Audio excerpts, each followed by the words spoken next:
Seja bem-vindo ao Silvestre Cast, o podcast do Hospital Adventista Silvestre. Esse lugar que fica cercado por belezas naturais, além do Cristo Redentor. Por aqui, salvar é a nossa natureza. E a gente convida você a seguir as nossas redes sociais.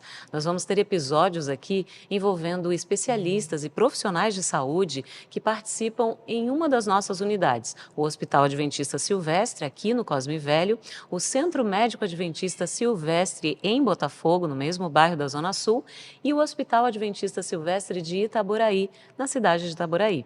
E para a gente conversar um pouquinho sobre o episódio de hoje, que vai falar sobre transplantes. Essa semana a gente teve uma repercussão nacional de um caso que aconteceu aqui no hospital. Para conversar com a gente sobre isso, nós convidamos dois médicos que fazem parte dessa equipe tão querida que fez esse trabalho fantástico nessa semana e que hoje ainda vai fazer outros trabalhos e, enfim, que continua fazendo trabalhos aí todos os dias de transplantes. É o Dr. Felipe Melo e eu vou deixar que ele se apresente melhor. Obrigada por aceitar o nosso convite, Dr. Felipe. Olá, obrigado você, Fernanda, pelo convite. Eu acho muito importante esse movimento que vocês estão fazendo no hospital para poder mostrar a grandiosidade que é o serviço do Hospital Adventista Silvestre. Eu me chamo Felipe Melo, eu sou cirurgião de transplante de órgãos abdominais, atuo no Hospital Silvestre já há mais de 10 anos. Tá? E a equipe de fígado e rim é o nosso xodó aqui do hospital. Com certeza. E também com a gente a doutora Maria Eduarda, e agora o sobrenome? Monachesi? Isso. Então acertei. Bem-vinda, muito obrigada por aceitar o nosso convite. Obrigada a vocês pela oportunidade de falar um pouquinho mais sobre o nosso trabalho. Eu me chamo Maria Eduarda Monachesi, fui formada aqui no Silvestre, fiz cirurgia geral aqui, complementei minha formação com a equipe em fellow de transplante de órgãos abdominais, cirurgia hepatobilio-pancreática e fiquei para a equipe, estou trabalhando aqui ainda. Ou seja, você estudou Nessa medicina causa. e fez a sua residência aqui com Isso. essa equipe que hoje você trabalha. 5 anos de Que legal, formação. muito bom. E você já está nessa equipe há quanto tempo? Esse é o 6º ano. Meu Interessante. primeiro ano atuando já formada. Que Mas legal. desde a residência já estou aqui. Parabéns, muito bom ter vocês com a gente. Bom, a gente sabe que o Silvestre hoje é referência em transplantes de órgãos, né? Como é que a gente pode falar um pouquinho sobre isso? A gente sabe que desde 2010, quando o Silvestre iniciou esse processo de transplantes, nós temos aí já cerca de 1.100 transplantes hepáticos que foram realizados aqui no hospital e cerca de 450 transplantes renais, né? Como é que a gente consegue se colocar à frente? Em que lugar a gente está? Fala um pouquinho para a gente, doutor Felipe e doutora Maria Eduarda. Bom, o Hospital Adventista Silvestre ele é um expoente no cenário tanto nacional quanto da América Latina e mundial. Nós estamos fazendo o transplante hepático, principalmente aqui desde 2010. Depois começamos a fazer também o transplante renal. No transplante renal, nós nos concentramos mais no transplante intervivos e chegamos a ser o 2º centro de transplante intervivos do Brasil. Só perdemos para o Hospital do Rim, que é o maior centro do mundo. Uhum. Tá? E em relação ao transplante de fígado, nós começamos com média de 60 transplantes por ano, e depois subimos, hoje a gente tem perto de 100 transplantes ano, 120 transplantes ano. Isso coloca o Hospital Adventista Silvestre no top 3 do Brasil e da América Latina. A gente disputa com outro hospital aqui do Rio de Janeiro, que também é da nossa equipe, a responsabilidade, e tem um hospital grande que é o Hospital da USP em São Paulo. Tá? E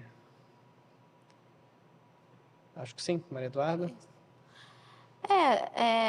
Eu acho que assim o transplante para todos nós, ele não só para nós da equipe cirúrgica, assim, no hospital existe todo um cuidado muito especializado no transplante e a gente vê isso na prática, né? A terapia intensiva junto com a gente, o grupo de hepatologia, com profissionais excelentes. Os residentes fazem parte do processo da formação deles, o transplante desde o primeiro dia de residência.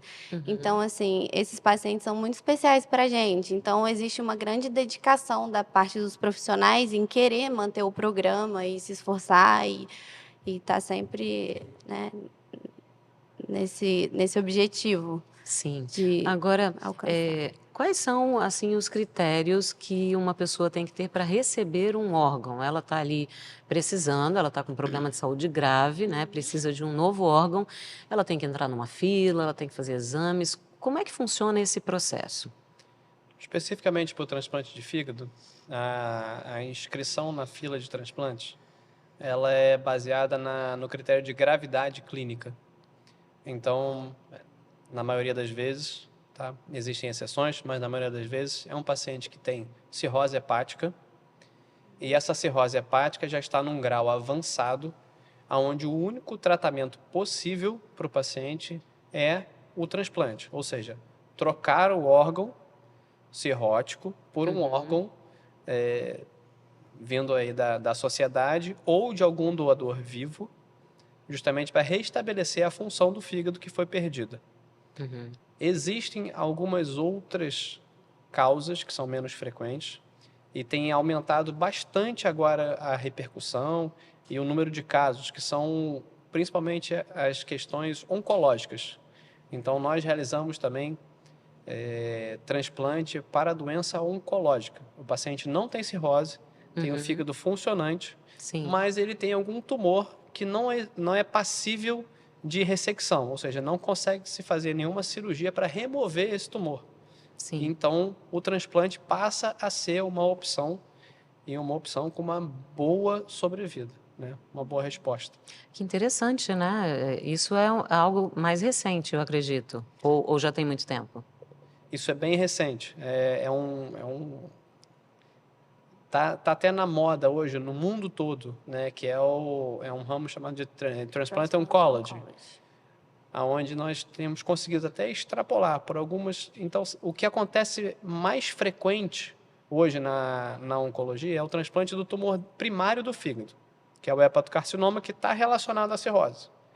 Mas existem alguns pacientes que têm hepatocarcinoma e não têm cirrose. Tá? Isso tem aumentado muito por conta da epidemia de obesidade. Então, da doença que hoje a gente chama de MASH-LD, que é a doença metabólica associada ao fígado gorduroso. Isso pode desenvolver tumor. Sim. E aí, esse tumor, às vezes, não é passível de ressecção, precisa de transplante. E outro muito importante, que é bem frequente na população, que é o tumor do intestino, o tumor do cólon, propriamente dito. Esse tumor do cólon, as modalidades terapêuticas são quimioterapia e a ressecção. Mas existem casos onde a ressecção ela não é possível, porque tem tanta lesão que não sobra fígado saudável para demandar as funções metabólicas do paciente.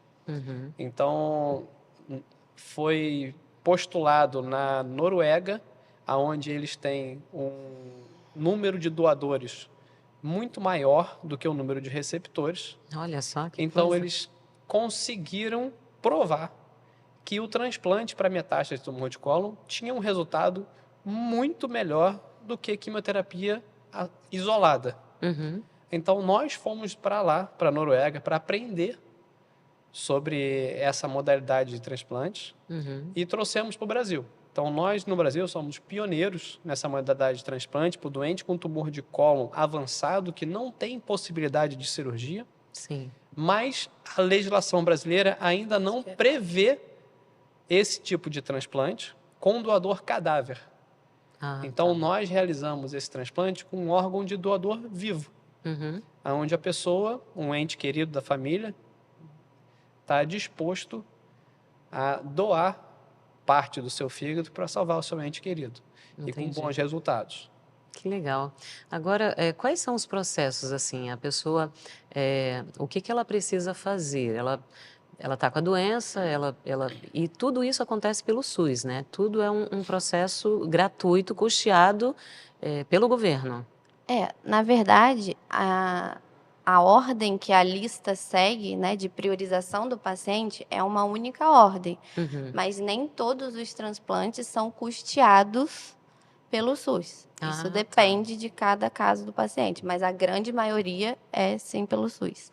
E o processo é o seguinte: o paciente tem uma doença, né, como o Felipe falou, no caso do fígado, uma cirrose hepática. Existem outras indicações, né, que não a cirrose, mas é a principal. Então, o paciente que tem insuficiência renal crônica vai ser, né, em questão de receber o rim.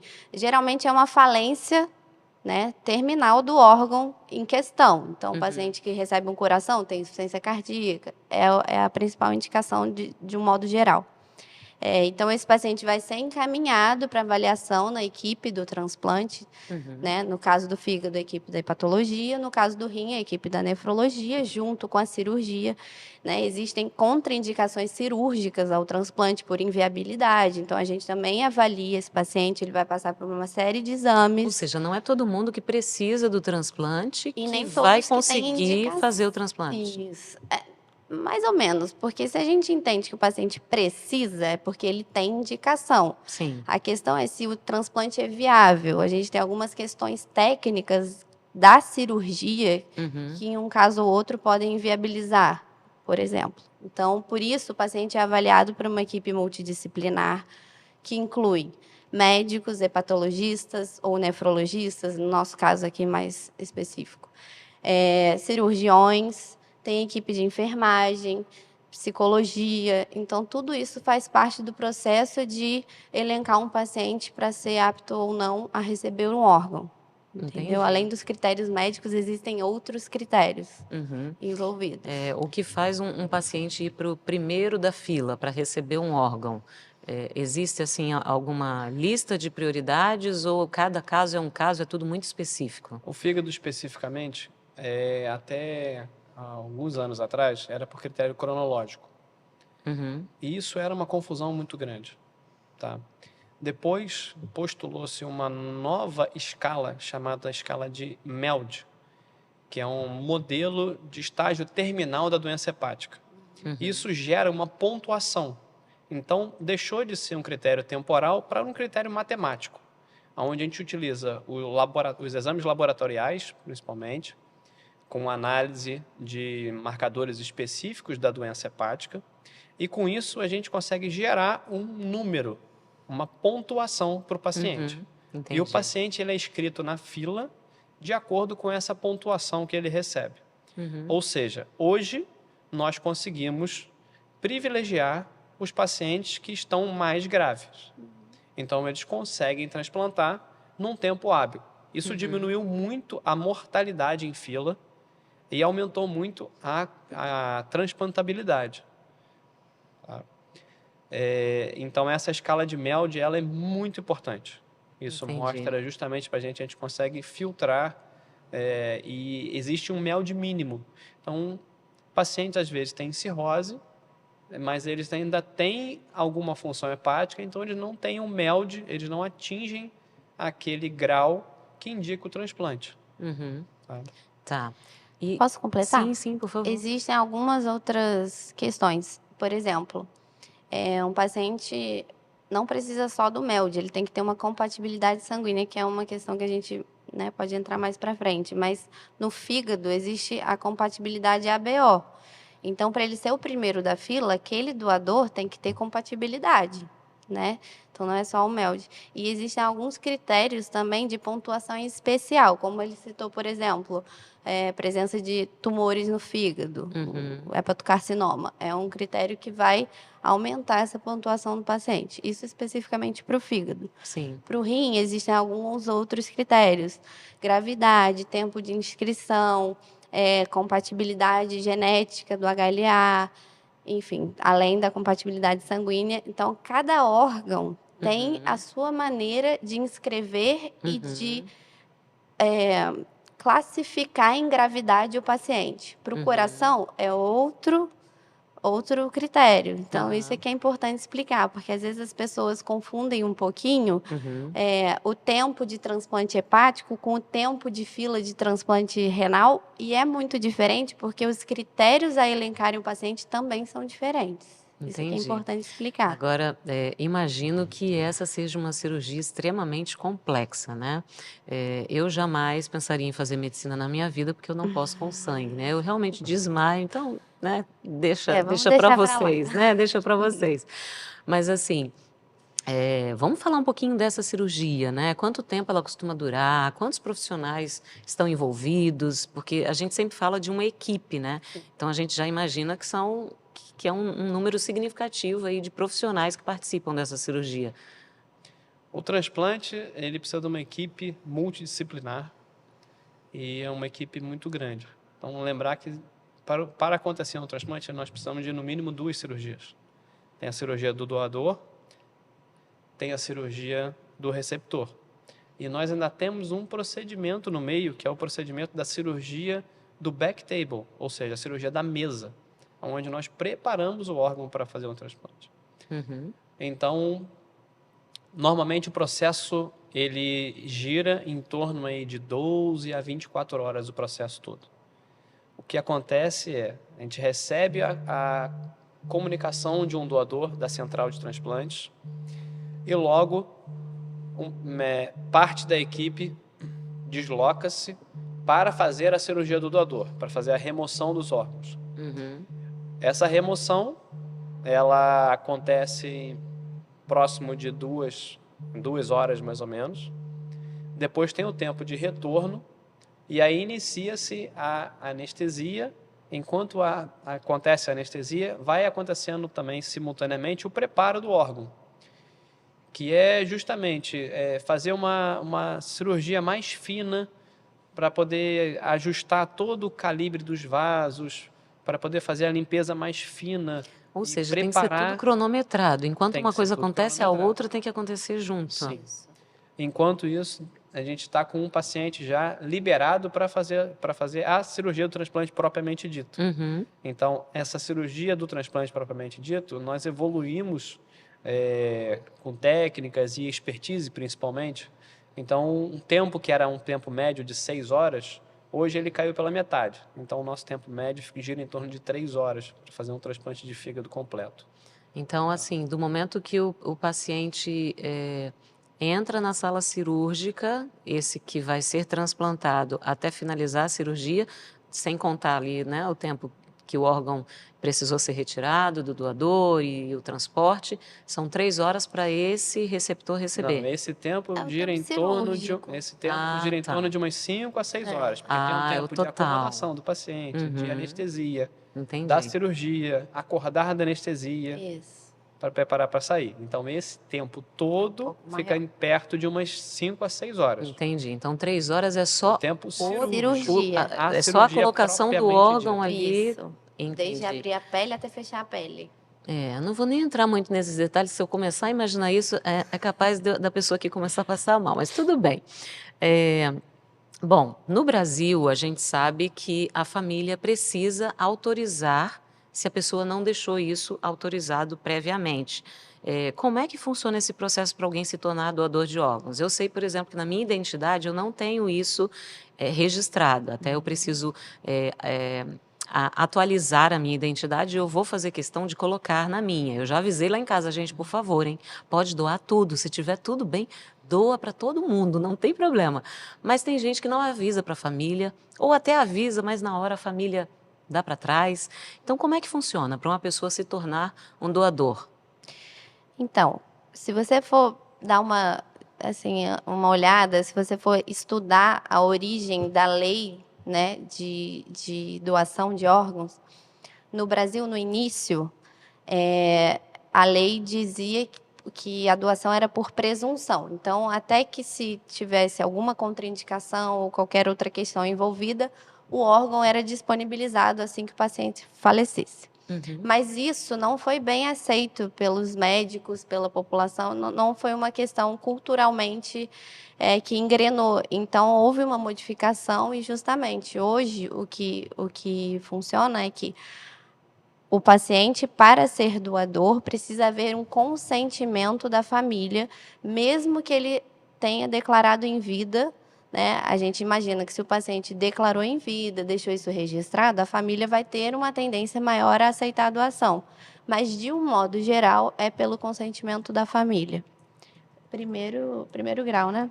Os familiares de primeiro grau. Familiar. Uhum. Independente. Esposa, marido também pode. Uhum. Então, isso é um gargalo que a gente tem, é uma dificuldade grande que a gente tem. Sim. Então, existem alguns países, e principalmente os campeões de doação de órgãos, aonde o corpo pertence ao Estado, não pertence ao indivíduo.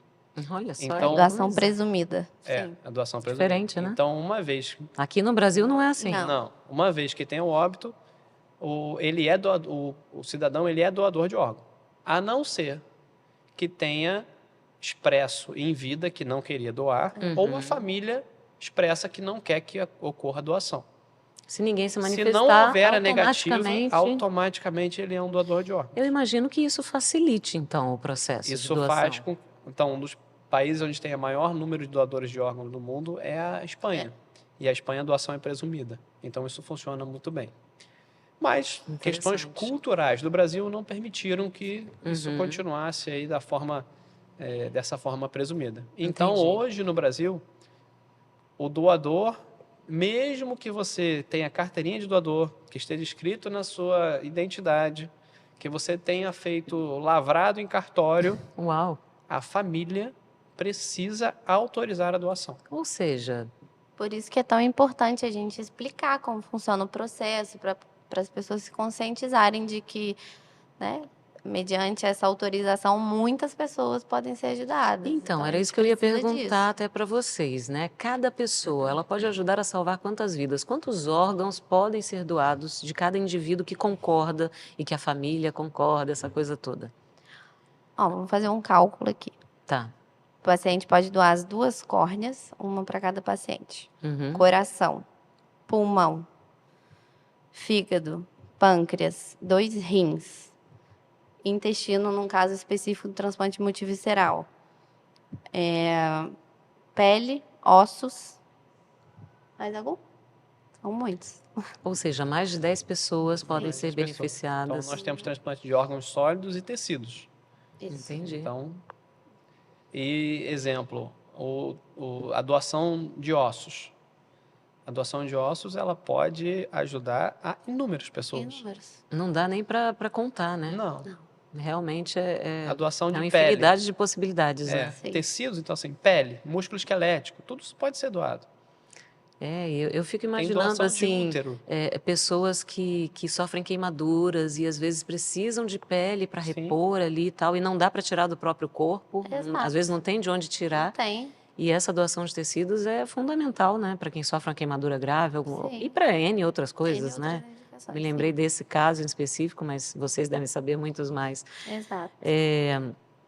Realmente, assim, na semana passada, se eu não me engano, dia 27 de setembro, foi o Dia Nacional de Doação de Órgãos. Então, a gente teve, assim, no Brasil a gente tem dias, né, de campanhas, a gente está agora no mês de outubro, e aí fala muito do Outubro Rosa, e câncer de cólon, de útero e de mama e tudo mais. Mas, assim, como é que... vamos trazer agora para o caso que aconteceu aqui no nosso hospital essa semana, que teve uma repercussão enorme na mídia, que foi o transplante da dona Maria Helena, né? Uma história, assim, fantástica, que tudo aconteceu de forma quase que milagrosa para que desse certo no caso dela. Sim. Então, assim, falem para a gente como é que foi esse transplante aqui e como é que está o quadro dela hoje, né? Vamos abrir um pouquinho aquilo que for possível ser dito, claro, da dona Maria Helena. Como é que foi o caso dela? Interessante, né, Fabiana? Porque o caso da dona Maria Helena foi um caso normal. Para vocês não tinha nada demais, né? É o dia a dia. É o que acontece aqui Ganhou com frequência, né? todos os dias, praticamente. Uhum. Mas ganhou uma repercussão grande Muito por conta interessante. da imprensa. Eu acho que a linha amarela chamou a atenção, né? O Chamou. fato de fechar A a linha linha vermelha. amarela, a linha vermelha, exatamente, e vir na contramão, aquela coisa toda, Sim. né? E aí, o que acontece? Então, assim, realmente, o trânsito foi o chamariz. Sim. Mas funciona assim. Nós recebemos a notificação de um doador para a dona Maria Helena à noite, que seria um hospital no Espírito Santo, Uhum. e que teria uma equipe local disponível para fazer a cirurgia da captação do fígado, e depois eles mandariam o fígado para nós. O fígado, ele precisa ser implantado de 12 horas após a remoção dele, no máximo. Uhum. O ideal é que seja feito antes das 8 horas. Isso melhora o resultado do órgão, tá? Então, como chegaria aqui no Rio de Janeiro às 7 horas da manhã no Galeão, a gente sabe como é que funciona o trânsito da linha vermelha. Absoluto. Sim. Então, chegaria com uma isquemia limítrofe para chegar perto dessas 8 horas. Uhum. Então, nós condicionamos o aceite do órgão a que as autoridades aqui da Central de Transplantes e pedisse para a PM, para os batedores, para poder fazer escoltar esse órgão para que ele chegasse aqui a tempo hábil para fazer o transplante. Porque, às vezes, acontece de demorar tanto para chegar no hospital que a gente não consegue fazer o transplante, porque já passou o tempo limite. Por logística. Ou seja, você conseguiu o órgão, Sim. é compatível, Sim. o paciente já está ali aguardando, a família está feliz da vida porque finalmente encontrou. Isso. E aí, Exatamente. às vezes, por uma demora, você perde o órgão Por e aí conta acabou. de alguma logística, tá? Uhum. Uma questão logística. Então, foi justamente isso.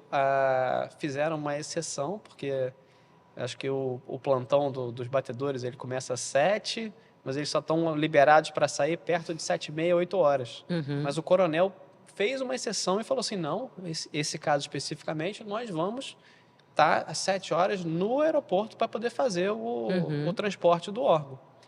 Então, tanto que foi, que eles tiveram que fechar a linha vermelha, a linha amarela. A gente viu andar na TV, contramão. né, as imagens. Então, assim, E foi realmente incrível, né, esse trabalho que eles eles fizeram. chegaram aqui no hospital e a gente conseguiu fazer a cirurgia do back table, né, a cirurgia da mesa e a cirurgia do transplante, e conseguimos reperfundir o fígado, que é essa parte importante do tempo, com 7 horas.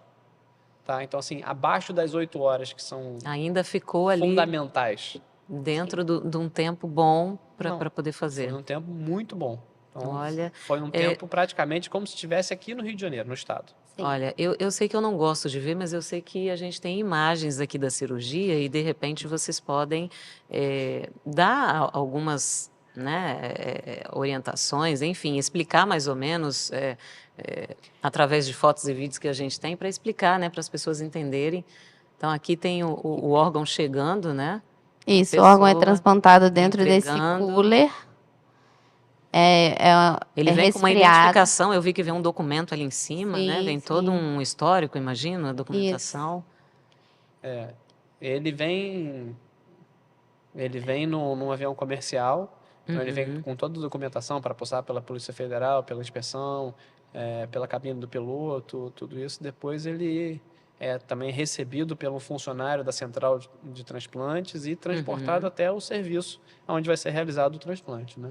Tá, e nesse caso aqui, esse quebra-gelo Isso aí aqui, é o preparo da cirurgia de bancada que ele explicou, que é o back table, que é a cirurgia que a gente vai fazer ali no órgão para retirar os ligamentos que a gente não usa no transplante, para isolar os vasos, para a gente preparar para o implante, de fato, ser mais rápido, né?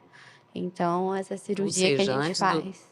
é o que de vocês preparo do explicou órgão. antes, né? Você tem que preparar esse órgão, porque ele vem de uma Isso. forma que não é do jeito que vem, que já vai colocar na paciente. Você tem que preparar o órgão antes. Isso. A gente tem que tirar todo aquele tecido conjuntivo, os ligamentos, tudo nessa Ó, e tem mais fase. imagem. Eu vou começar a parar de olhar, hein, gente? Olha, vocês estão me testando Ele hoje tá aqui. Esse E aqui- saco é o saco de Porque ele armazenamento vem com a solução. refrigerado, não é isso? O Ele órgão não vem pode congelar, resfriado. como a gente estava falando, né? Então, assim, ele Isso. tem que estar gelado, mas não pode estar Não congelado. congelado. Uhum. Ele vem no gelo para estar resfriado, mas não pode Isso. congelar esse Isso. órgão. Aí ele vem E condicionado. é grande, né, gente? E ele vem dentro de 3 sacos, né? A gente faz uma embalagem de forma estéril para né? Não haver nenhuma contaminação do órgão. E são 3 embalagens dessa. Esse líquido que vocês estão vendo é o líquido de preservação. Ele fica embebido nessa solução enquanto ele está sendo transportado. Ou seja, não é sangue isso aqui, é uma solução Um própria. resquíciozinho de sangue que sobra ali da cirurgia, mas a quantidade maior é da solução de preservação, por isso que fica vermelhinho. Tem 3 litros de solução de preservação ali nesse Tá saco. bom. Vamos imaginar que é uma groselha aqui, para o meu subconsciente não achar que é sangue. E tem mais imagens? Vamos ver. Olha aí. Esse é o Então, procedimento é o que eu falei. anestésico. Enquanto estava acontecendo ali a cirurgia do back table, estava acontecendo também a anestesia da nossa receptora. É isso. Então, é o tempo todo cronometrado Aqui ela está sendo e preparada. sincronizado. Tá. E essa aqui? Qualquer cirurgião que vê essa mesa vai ver uma mesa nem um pouco básica, com muitas pinças Sim. E de tudo vários isso aqui é tamanhos. utilizado na cirurgia? De rotina. A gente tem que ter vários tipos de pinça para clampear os vasos, para pegar delicadamente. Cada vaso tem um calibre, uma espessura, tem uma pinça específica. Os fios são bem fininhos, então a gente usa uma lupa durante a cirurgia para ver os vasos pequenininhos e fazer ali Ou todo o seja, tratamento. tanto os médicos quanto os instrumentadores, todo mundo tem que estar super afiado, porque se pedir uma coisa e entregar outra, vai dar algum problema. Claro, vocês vão Exatamente. identificar que veio errado, né? E aí tem que ser uma equipe com uma sincronia muito Isso. grande, né? As nossas instrumentadoras, particularmente aqui, ó, antes de você pedir, ela já entregou. Ela já sabe o que você está Excelentes, pedindo. todas. Sim, E muito bem e treinado. todos, instrumentador, anestesista, todos eles fazem parte dessa equipe específica de Isso. transplante. Sim. Quantos são nessa equipe? Olha, se parar para fazer conta aqui, a equipe toda, nós temos aí mais de 30 pessoas, 40 pessoas. Eu ia perguntar se queria mais mão emprestada, mas É. realmente é muita gente, né? Sim. É muita gente. Muita gente. E essa foto aqui, já é a equipe fazendo o transplante? Isso. Sim, essa é a foto do implante propriamente dito, né? Uhum. Vocês conseguem identificar quem são as pessoas aqui na foto? Aqui, doutor Doutor Eduardo, está Eduardo. aqui à direita Quem do é o doutor paciente. Eduardo? Aqui, tá. Isso. Doutora Camila César, aqui de costas. Uhum. A Júlia. Aqui, doutora Júlia e a Jéssica, instrumentadora. Estão nessa fase aí da cirurgia. E todo mundo prestando muita atenção aqui, né? Aí a anestesista aí atrás. Prestando atenção em tudo, né? Controlando ali a paciente, vendo se está tudo certinho, né? Sim. Tem que ter esse controle. Tem mais alguma imagem? Não? Uau, consegui. Passei pelas imagens e não passei mal. Tô começando a melhorar. E o mais importante, né? Ok. O transplante foi super bem. Exatamente. Eu ia paciente- perguntar isso. Como é que está o quadro da paciente A hoje? paciente está já o órgão deu indícios de funcionamento já na cirurgia, que a gente consegue perceber isso. Isso é comum acontecer? Sim. Isso acontece Já em mais coloca de e ele já dá mais essa de resposta. 90% dos casos. Esse é o objetivo, na É. verdade. Uhum. E acontece, às vezes, de fazer o transplante e o órgão não responder? Sim, Acontece. E acontece. aí? E E aí Porque assim, depende. você já tirou o órgão Sim. que estava ruim. É. Ai, gente, Então, fico até com medo do que vocês vão me responder agora. Depende de o que aconteceu, né? Não é um único critério. A gente usa diversos critérios para classificar o funcionamento do órgão. Uhum. Existe o órgão que faz disfunção primária, então, assim, é um órgão que não vai apresentar função e precisa ser retransplantado, independente do tempo, se em algum momento for feito esse diagnóstico. O paciente Mas aí o precisa pro mesmo órgão retransplante. precisa ser retransplantado, é isso? O paciente. O paciente precisa receber um outro órgão. Ah, então, aquele vai ter que ser descartado, Isso. então. Aquele não serviu para esse Isso. momento e aí vai precisar conseguir outro órgão. E existem outros tipos de... né, existe a função retardada do enxerto, que é aquele enxerto que vai demorar um pouco mais para ter função, mas ele apresenta. Uhum. E tem o órgão que brilha ali desde o primeiro momento, que você já vê que ele já fica corado, já produz bílio, o paciente diminui a gravidade que a gente vê nos medicamentos anestésicos, nos exames laboratoriais Uhum. e tudo mais, né? Eu me lembro que uma das entrevistas que o doutor Eduardo deu, ele falou que o órgão começou a funcionar perfeitamente e que ele estava lindo. Eu falei, meu Deus, como achar um fígado Mas lindo? é Só lindo, médico é pra falar isso. natureza. Isso é. a gente consegue inferir durante a cirurgia. Então, assim, tem alguns dados específicos que a gente consegue avaliar, Uhum. tá? Alguns são dados de laboratório e outros são aspectos visuais, que a gente consegue ver. Então, o fígado consegue... Uma das coisas que ele produz, o fígado, é bile. Então, quando o fígado funciona, ele já começa a produzir bile na hora. A Imediatamente. gente já consegue ver aquele amarelinho ouro saindo da via biliar. Agora, você tocou num ponto que, assim, que eu acho muito interessante, porque 2% dos casos o órgão não funciona, tá?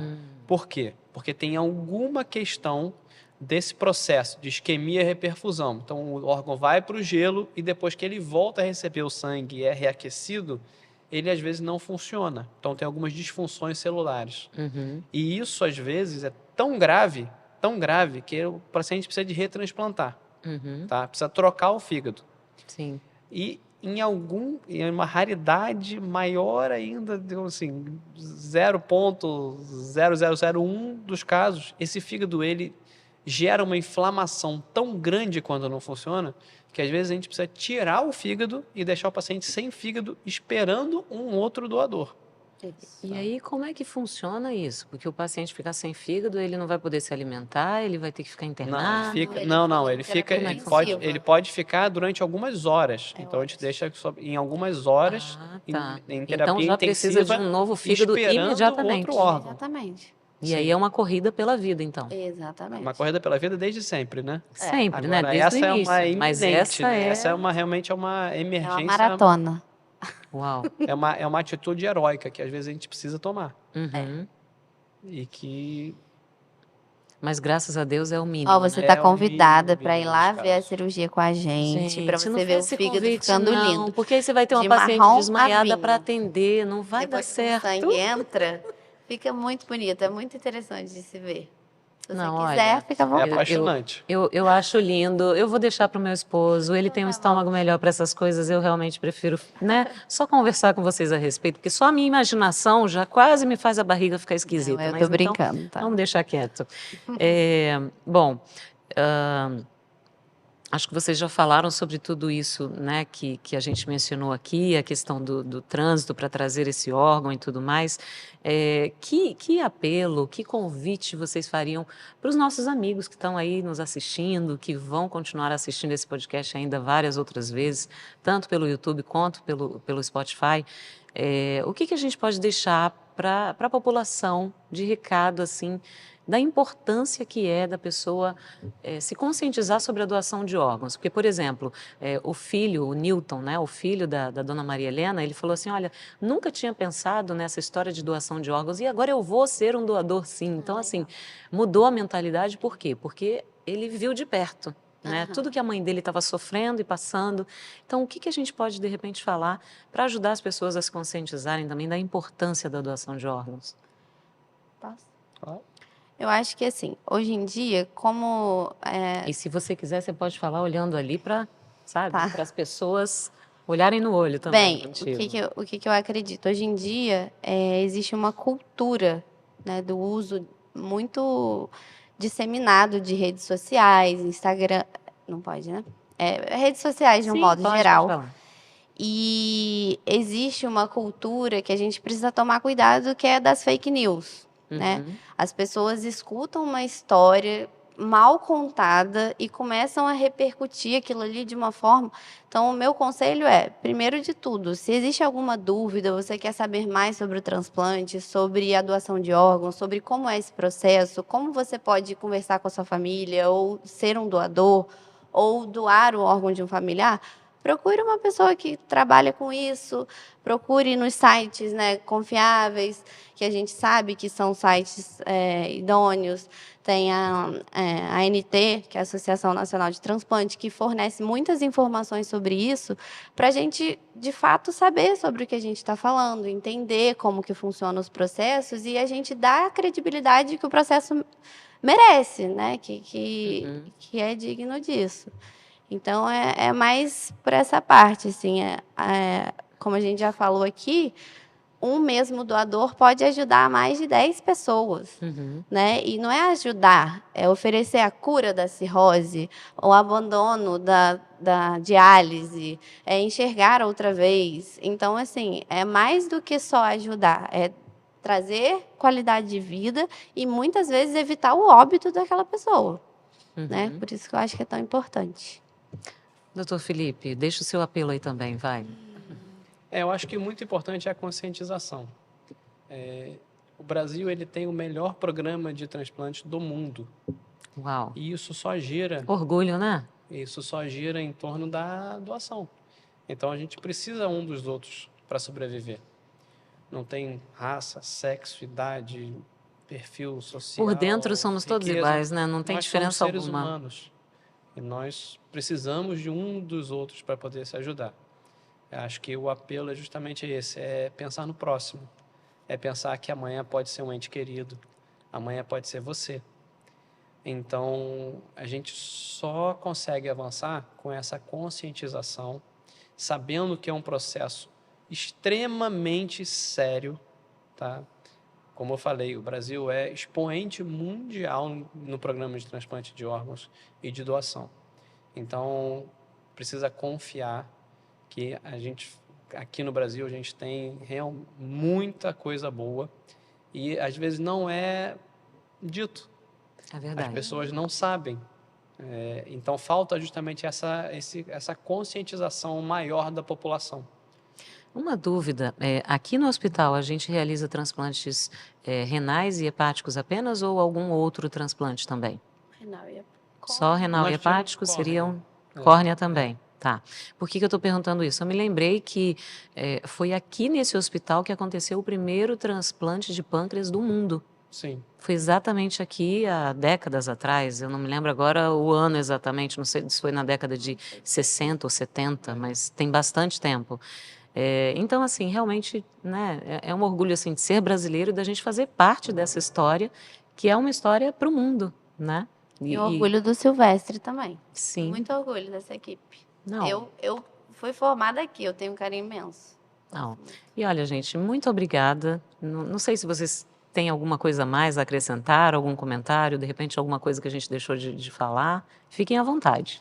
Não, eu me disponibilizo caso alguém queira conversar, tirar mais alguma dúvida e agradecer pelo convite mesmo. Tá. Tanto seu como do Se meu vocês chefe, quiserem, doutor Felipe. se vocês quiserem divulgar as redes sociais de vocês, fiquem à vontade. Se não, também fiquem à vontade, tá? É a escolha de vocês aí. Se usam ou não, né? Tem gente que não usa muito. Eu tenho uma pessoal, não tenho rede profissional, não. Tudo bem. A nossa rede social aqui é do Silvestre. É a do Silvestre mesmo. Então, vamos seguir o @Hospital Adventista Silvestre. Por ali a gente vai colocando mais informações. Eu tenho certeza que esse podcast trouxe muita elucidação a esse assunto, né? A importância dessa conscientização para a doação de órgãos. E principalmente por esse caso, né? Que foi tão feliz, né? Que para vocês é uma coisa corriqueira, isso acontece todos os dias aqui, é algo, né, cotidiano, mas que para as pessoas talvez isso não seja tão cotidiano assim, né? Para a família da Dona Maria Helena não foi um cotidiano, foi algo muito especial, independente da repercussão, né? Ela está tendo uma nova chance de viver mais tempo e com mais qualidade de vida por causa desse fígado lindo que ela ganhou, nas palavras do Dr. Eduardo. Muito obrigada pela participação de vocês, foi um prazer enorme tê-los aqui. Obrigada. E esse foi o Silvestre Cast de hoje, a gente agradece aí a sua presença, esse é o nosso primeiro episódio, então sinta-se privilegiado em fazer parte dessa história também aqui do Hospital Silvestre. E lembre-se, salvar é a nossa natureza. A gente te espera na próxima semana, no próximo episódio. Até lá!